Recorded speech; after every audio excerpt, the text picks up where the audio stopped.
Okay, so just a heads up here, I'm not going to give away the big spoiler for this one, so if you were worried about that, relax, I guess, but also this is one of those where the spoiler people are talking about is like wrapped up in what's basically the entire actual plot of the movie, and they've managed to more or less keep most of what the movie is actually about in terms of what is the storyline of this film beyond another couple eventful days in the life of Spider-Man out to the advertising and such, and it's kind of impossible to do any sort of criticism without talking a little bit about the story. So if all you want to know is whether or not it's good, yeah, it's good. I mean, you can probably pause here and go see it, yeah.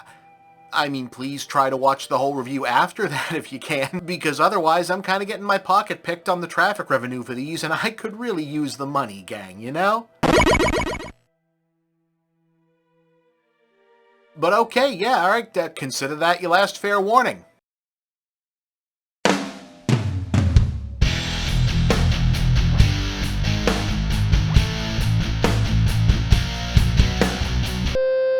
Alright, new Spider-Man movie, our semi-annual opportunity to watch the beautifully clumsy dance might be too strong of a word, as the studio that still, in spite of everything, basically represents the gold star standard of the superhero genre for just about the last 2 decades and counting, once again teams up with one of the worst companies when it comes to make... You know what? Just not even for just the genre. Just one of the worst companies. Period.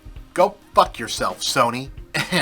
For at least one more contractually mandated, shared custody, shake and bake blockbuster, wherein directors, actors, cameos, continuity, and basically credibility from the MCU build out the movie, and the people who brought you Madam Web and Morbius get to say, "And I helped." And if you were looking for any other sort of metric, this one's not quite as much fun as the last one, obviously not as good as the Sam Raimi movies, but then again, nothing ever will be, but still better than both times they tried to let Sony do this on their own.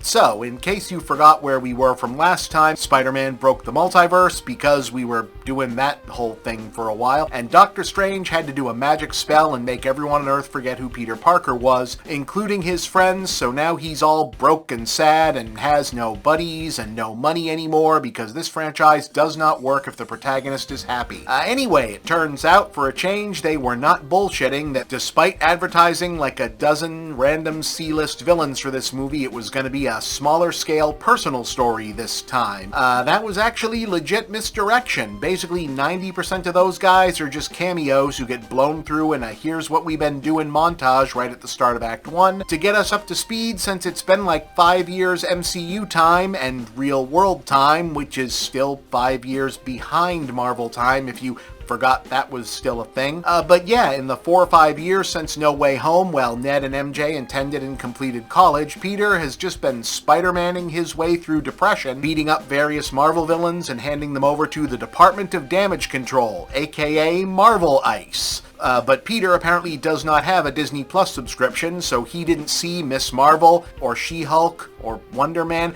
so he doesn't know that Damage Control are bad guys, actually, and thus the second half of this movie ends up being a big surprise to him, too. You'd think it'd be hard to surprise someone with Spider-Sense, but remember, every other Spider-Man story ever, his powers only work as well as the plot needs them to. Actually, this time he has something like an excuse for that, though. Ned and MJ have moved back to New York from college, and so the should I or shouldn't I try to reconnect and see if that whole memory spell thing really worked all the way. Self-doubt is giving him that power versus responsibility stress, something fierce, and the emotional turmoil plus some other crazy shit going down in the crime world is causing him to stress out and sprout new spider powers like organic web shooters, cranked up senses, and super anger powers, which might not actually be powers, he might just be going through it, and this time the obligatory MCU cameo surrogate father figures he got assigned from the main studio to help him work through it are Punisher and the Hulk. So, you know, maybe like thematically appropriate, but perhaps not the most helpful for this particular situation.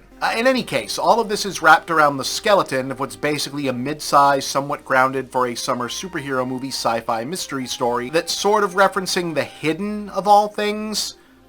Yeah, I know, I'm old. As Damage Control tasks Spidey with hunting down a brand new unidentified bad guy who could be anyone.